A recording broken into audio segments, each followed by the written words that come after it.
Welcome back. Terry O'Reilly here, founder of OBP Australia. In this video, we're going to be looking at job seeking advice. There's plenty of it out there, but why sometimes it's just not enough. Stay tuned.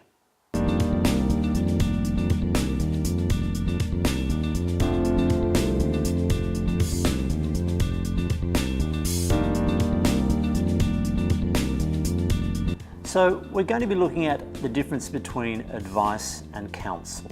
So what is the difference between advice and counsel? Well, they can be actually exactly the same thing, and the words are often used interchangeably. But the definition I like is that counsel is advice given as a result of consultation. So I can't give you really valuable advice until I know your situation. That is who you are, what you've done, what you're trying to do to get work. All of those things inform my advice that I give to you. So to make it a little bit more concrete, let's have a look at three things where counsel is probably more important than simply one-way advice. Firstly, the work placement or internship. Now, you may have heard that it's quite difficult to get a job in Australia without local experience, and it's advisable to do an internship or a work placement.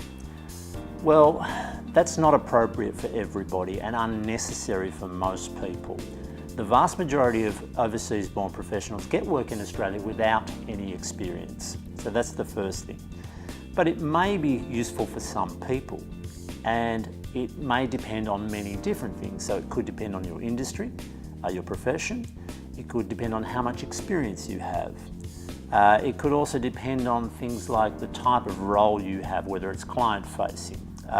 There are many factors, and advice really can't be given until I understand what your situation is. So that's the first thing. Whether to do a work placement or an internship may be useful for some people, but for others it's unnecessary.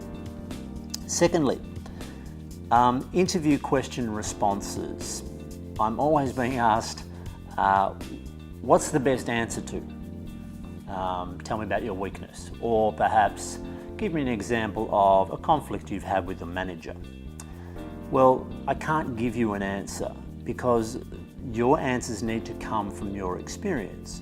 So the only way to elicit that is to have a conversation with you, to counsel you over what might be appropriate to use in a given situation. So it's actually better if you can tell me what you intend to say, and then I can give you some advice on how to perhaps refine that or completely change it if it's inappropriate.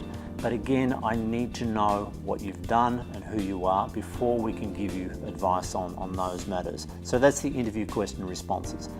Another example would be how to contact employers directly. Now, you may have been told that recruiters may be of limited use to you if you don't have local experience, and this is true often.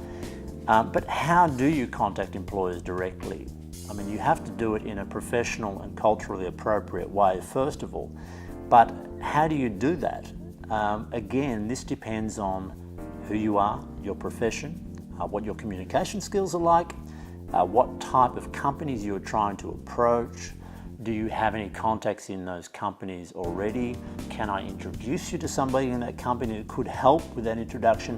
There are so many variables and things that need to be discussed before I can offer you useful advice on that matter. So that's how to contact employers directly. So in each of those examples, counsel is more important than simple, straightforward, one-way advice.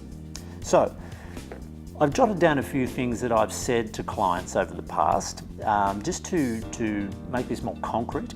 And so have a listen to some of these comments, and it gives you an example of how counsel is more important than simple advice.